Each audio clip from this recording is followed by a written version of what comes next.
Nuuspod. Onbevange, onbegrens, onbevooroordeel.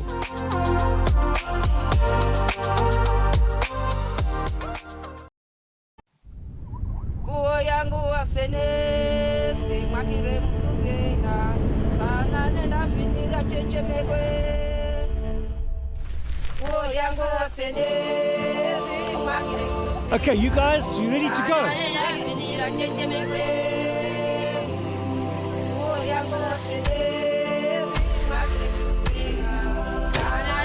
You guys, off you go. Have a super day.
Our guest here on Nuuspod today is Miles Crisp, a guy that I really admire and looking up to.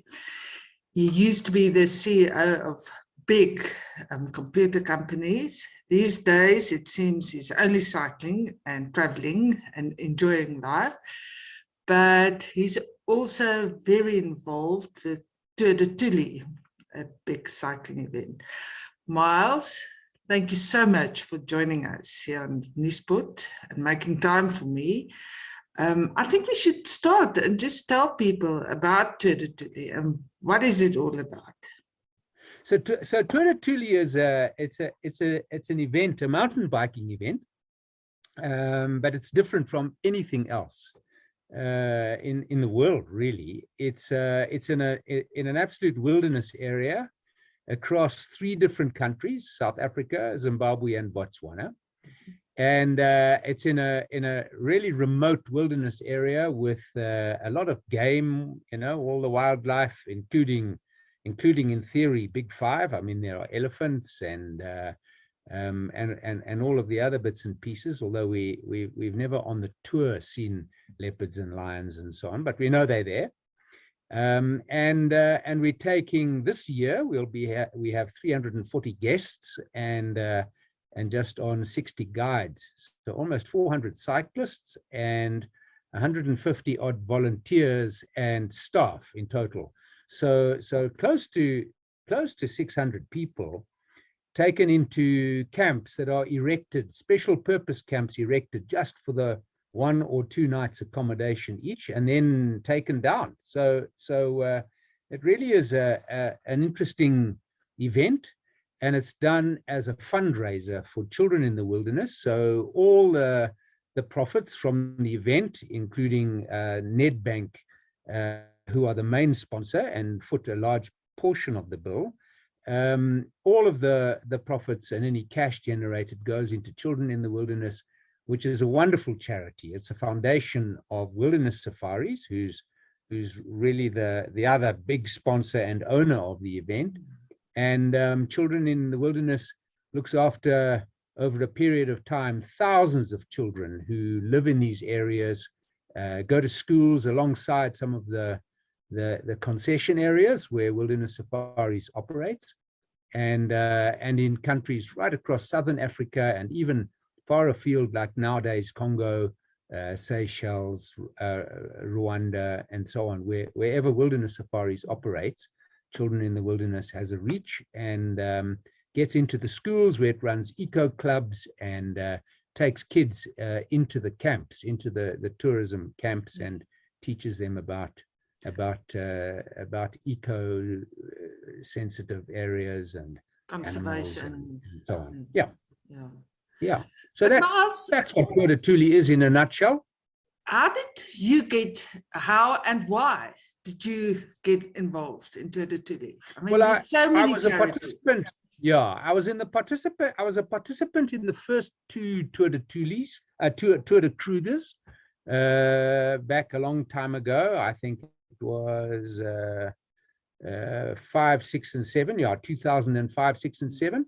Those three, and then we had one that they put together that included some cycling in Botswana, in Mashatu, and then we came down, and halfway through the event we traveled on a bus, and then we cycled along the old military fence on the northern boundary of the Kruger Park, so the right bank of the Limpopo River, and I sat on a sand bank one evening and I criticized the route for bringing us on a bus and then the organizer, Malcolm McCulloch, said to me, well, if I'm so damn clever, then why don't I go and create routes in Zimbabwe, and then we'll link up Botswana and Zimbabwe and Mapungubwe, and we'll do it. So I said to him, with pleasure. So that was 2009, and I went up with some friends. We got access to the area. In fact, we didn't, as it turns out, we didn't really have legal access, but we went anyway.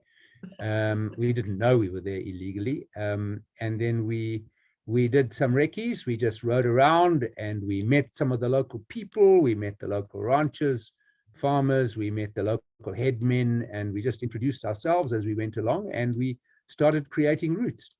And so we had an event there, and we've got more and more sophisticated. We now use GPSs, and we're all 21st century, and we're very sophisticated and smart. In the beginning, we just kind of found our way. So we have an area in Zimbabwe. It's enormous. It's about a third of the size of the Kruger Park that we have access to. Sure. So we do change the route every year. And then ever since then, we've been going up and finding new tracks and routes, using game tracks and using old Jeep tracks and so on. Yeah. And you know the area quite well. No, I do. I've become like a local. I have been lost there, or not lost. I mean, one's never lost because you're always here, if you know what I mean. So you can't really be lost, but sometimes you're a bit confused about how to get back to where you came from, and that's happened a few times. So that does help you to get to know your way around. But you can't go too far wrong in the area. I mean, there are two big rivers, the Shashi and the Limpopo are the western and the southern boundary. And then there are a couple of large rivers on the Zim side, like the Pai River and so on. So you can't get too lost. If you find one of those rivers, you can kind of navigate back to where you came from. But now we've got GPSs, so we always know where we are now. Yeah, which is nice. And tell us a bit more about this year's route, the 2022 route. So we figured out the routes in 2019, expecting to ride them in 2020. I'm excited about this year because we're going back to what's called Shashi Wilderness Camp on the way through Zimbabwe into Botswana. And I'm excited because that's the old Fort Tuli. That's the fort that was established by the Cecil Rhodes's pioneer column when they crossed the Shashi River.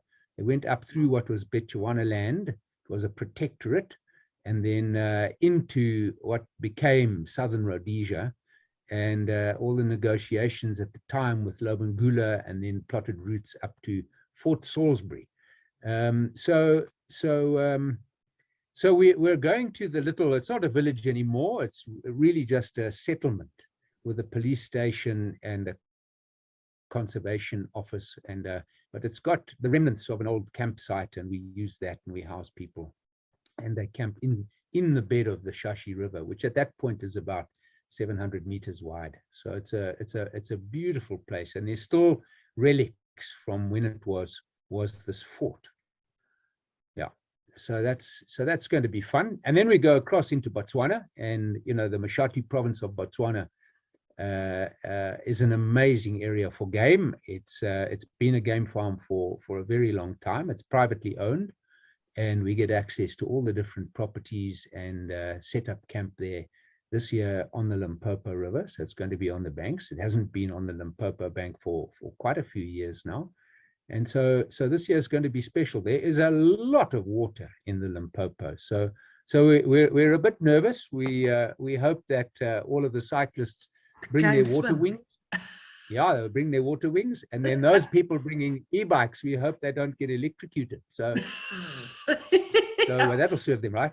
Yeah. Yeah, no, we shouldn't tell them. They should be punished. Yeah, well, they've got to hold those heavy bikes way above their heads as they cross the river, because the river's apparently it's still about chest deep.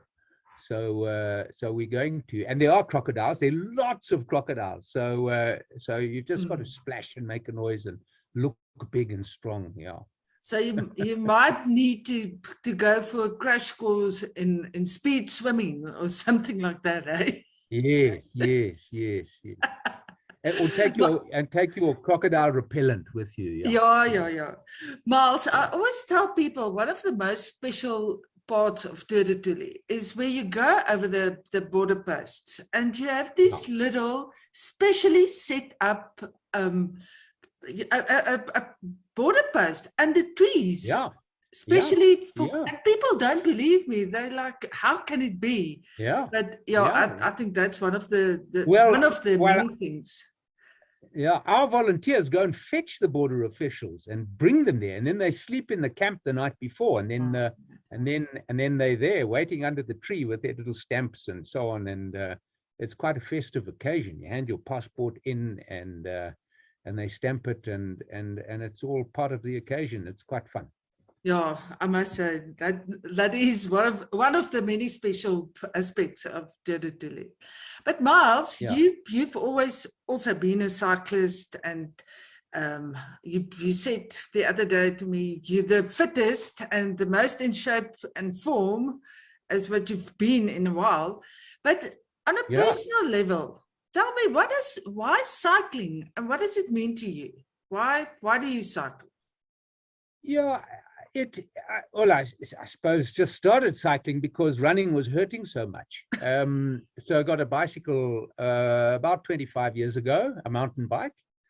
And I've personally only ever been interested in mountain biking because of the access to the bush. And in the early days, there were very few events, and even the first events. So I've done lots of first events. I mean, we went and did the first Sani to Sea and did the first Cape Epic and did the first this and the first that and so on back in the day, and they weren't as well organized then as they are now, and it was just fun, and we met so many people. Cycling is I think, especially mountain biking, because you go on multi-day events and you get to stay in camps and you meet people. I mean, you and I, for example, have become friends over the years because of the time we've spent together, not only on the bike but in our campsites afterwards. Exactly. And chatting and socializing and fines meetings and so on.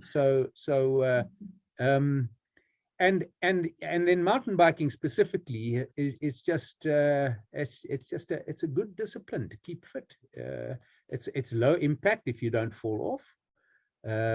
We've all fallen off, then it becomes higher impact, obviously, but I'm comparing it really as an exercise form with running and so on. So it's easier on your body. And I'm personally fitter than I've been for about 10 years. So I'm looking forward to this tour. I'm a bit nervous, I will admit.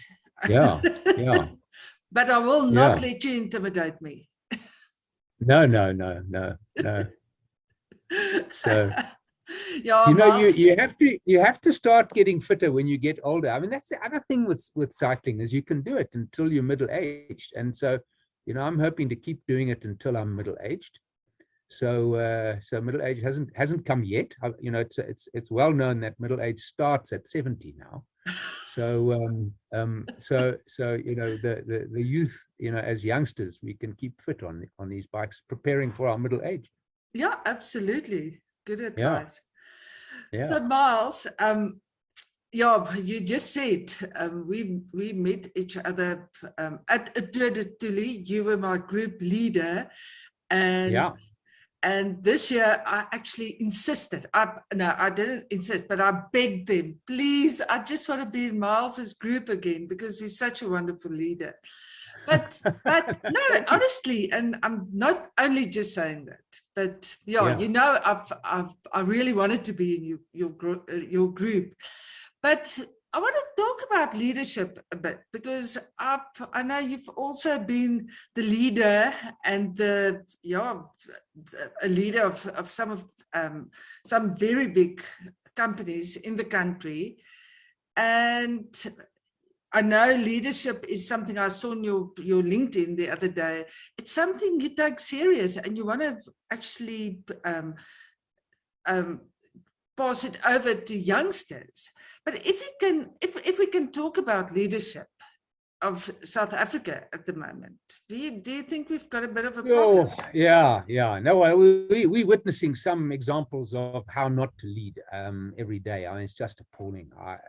It's not only the government, which is just absolutely appalling, because good leadership is about making a contribution to the people that report to you. It's about being in a giving frame of mind to them, and not being in it for what you can get from them. And of course, what we experience in this country now, not just our country, by the way. I mean, it's all over. You just watch the UK and the United States and so on. Particularly political leaders are all in the game of extraction. So it's just nonsense. And there's so many incompetent people in our country in leadership positions, just so many. You don't have to look far. It's just hopeless. So you can get very depressed about it, or you can say, well, I'll make a difference where I can. So, I've always been in the private sector and chosen also to do business with the private sector. I mean, I have a brother who's up to his eyeballs in the public sector and very passionate about it. So and I know how hard he works. But it's leadership needs to be about what contribution you can make to people. So I study it. I study and watch the people around me, even on Tour de Tuli. And when I'm leading a group, I watch the people in the group really carefully, and I read them and imagine what it's like to be them. So if you have someone in your group who's a little less fit, or maybe nervous or scared of something, then you find ways to make sure that they're comfortable, and find ways that they are participating and so on. I mean, we had a joke a few years ago with one of the ladies who'd recently had surgery, and she was battling to keep up. So what we've learned is if you put a person like that immediately behind the leader, then you don't string out, then you automatically manage the pace of the group at the pace that person can go. And then we gave her the nickname, the co-pilot. She was the co-pilot with me. And then she didn't feel that she was holding anyone up, and everyone teased her, and she got called the co-pilot, and it became fun. So her family still calls her co-pilot. And she's back this year, and she's going to be in our group again. And it's just wonderful, because, what was quite a frightening event for her turned into fun. So yeah, my job on Tour de Tuli, if I'm leading a group, apart from safety and finding a way and making sure that people toe the line, my job is to make sure that everybody in that group has a really good time. I think that's important advice to other group leaders as well. I hope that they listen to this, and But I must tell you, Miles, I always watch your Facebook comments and commentary, and I always enjoy your wit, and you're sometimes really clever and observant. That's one of the things. So thanks for that. It's always fun. Yeah. But, well, a good thing to remember is the day you start to believe your own public relations, you're in deep trouble, eh? Yeah. So you better not take yourself too seriously, or anyone else for that matter. Yeah, I suppose you're right. But you know what? I just find these days it's difficult for people. It's really as if people is a bit morbid at the moment. I mean, we had to wait till 7 p.m. because of load shedding to do this interview. I couldn't drive to you because petrol is too expensive. But basically yes. But do you think we have reason to still be positive? And how? No, of course we do. Of course we do. And there are lots of things to be irritated about and so on. I know we had a break-in at our house last night and stuff was stolen and so on. So you spend the day. So and it was during load shedding, so the alarm was off and then the lights were out and so on. So and then you discover it in the morning. So yeah, these things just irritate you. But you know, we were lucky that we had stuff that could get stolen. You know, so many people don't have, and we have our health and I suppose you meet people even who are unhealthy and they're still happy and find things to be. I mean, imagine being in the Ukraine now. You know, if you're a youngster and you thought you had a career and you're studying and so on, and now suddenly, you know, you're in a do or die situation and your families, you know, you try to keep track of them. And I mean, that just flipped how fast. So I think we always find a way, and we've had much, much worse in this country. I mean, anybody who grew up or was a young adult in the late 80s and so on, and remembers, you know, what the country was and what it looked like it was going to be and so on, was much, much worse than things are here now. I mean, it was. We had interest rates well over 20%. We had inflation over 20%. We had riots. We used to get frisked for bombs if you walked into a thing. I mean, my own office got bombed. Where I was, one whole wall got blown out, and so we've got, yeah, we had national service. I mean, you know, I'm an age where we all got carted off to the army and did awful things and so on. So we've got a lot to be grateful for. We really do, and I think we've got to focus, especially those of us that can kind of buy our way out of trouble in one form or another, you know, like going on a Tour de Tuli or you know, having access to a whole lot of private things. You know, if you're in that category where you've got access to private health and got access to private security and so on, I mean, that's you're living the life of Riley, you know. So it is irritating. What's so frustrating is that you can just see that the country's not operating at its potential, and that it's a few people that are just dragging it down. That's really frustrating because you can see it happening. But it's worth just remembering what we have. That's the way to manage it. Yeah. Well, on a positive note, we've got Tour de Tuli to look forward to. And yes. I need to tell people that I'm really excited for this year because we've, like you said, we've got how many foreigners in our group?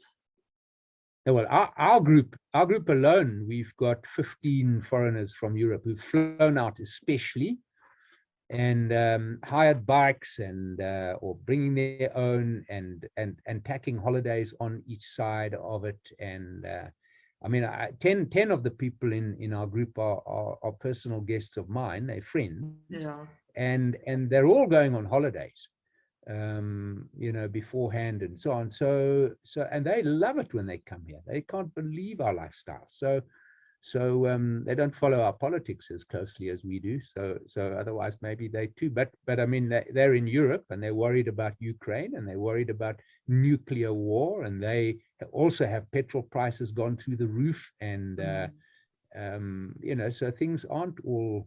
They've got refugees to cope with. They've got illegal immigrants in their countries.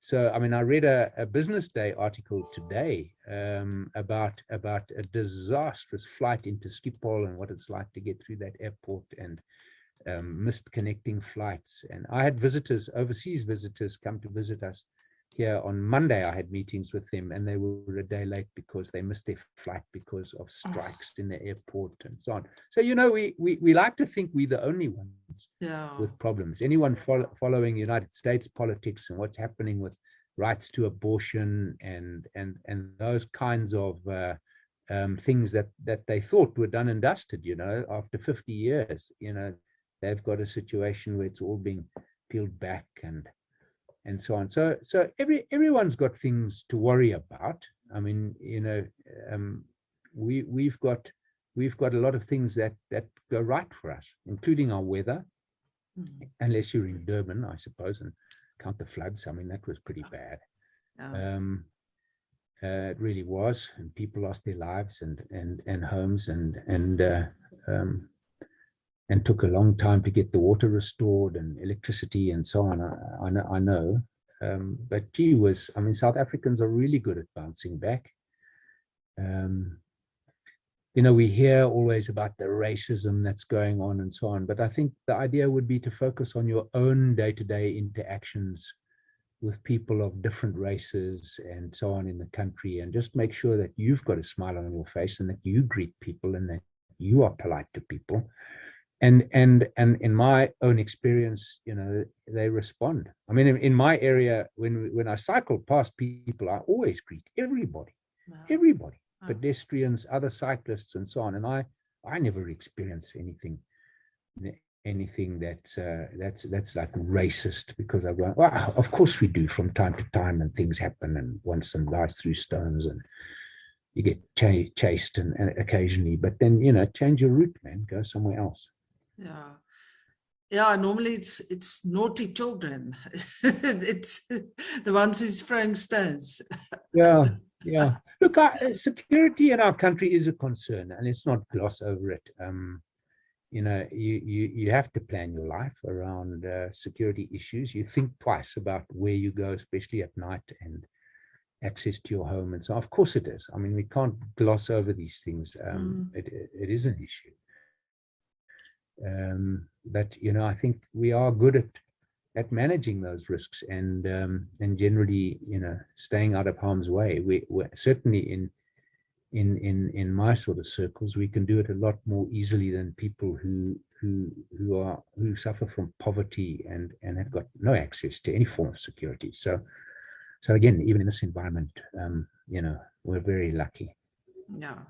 Well, Miles, thanks so much. I'm really looking forward to next week. Yeah. I've practiced my English now, so now I'll go over to French, and Dutch, and German for other. Well, yeah, we've got 11 Flemish-speaking people in our group. And, so you better learn Afrikaans, hey? We've Quickly. got Germans, Swedes, and so on. So yeah, so you know, one Afrikaans word that doesn't translate into Dutch and Flemish. There's no equivalent, and I don't know where the word comes from in Afrikaans. Is baie. Yeah, baie. Yeah. So if you say baie goed, or there's baie groot, or dankie baie, or whatever, there's no equivalent. So if you use that word when you're talking to Dutch or Flemish people, they don't know what you're talking about. Yeah, well, we'll teach them next week. Yeah, so you have to say feel. Yeah, that's just an anecdote for you. So where does baie come from? It's not from English, and it's not from Dutch, and it's not from French, and it's not in any black languages. So where does the word baie come from? There's something for you, Teresa. Okay. You're an Afrikaans journalist, and you write beautifully in Afrikaans. I've read lots and lots of your stuff. I really enjoy what you write, and you go and figure out what's the origin of the word baie. Okay, I'll do that for you. Not Dutch. It's not Dutch. Okay, Miles, and now I've got you in the corner there, and I'll get the origin of baie, and you must promise me today here on Nuuspod, we've got, by the way, millions of viewers, that you are going to write your biography. I want it on record here. No promises, mate. Yeah. But at least think about it, eh? I write stories. I enjoy short stories and so on. I know you do. But they're always amusing. I like to find the funny side in things. And then, so I've written lots of stories about our recce trips to Tour de Tuli. I've written lots of those, and all the adventures we've had. Some of them are crazy. So...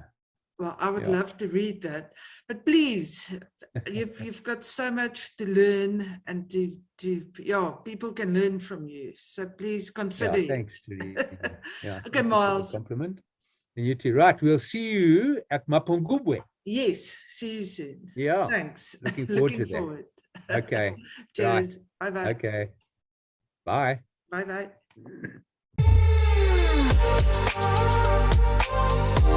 Nuuspod. Onbevange, onbegrens, onbevooroordeel.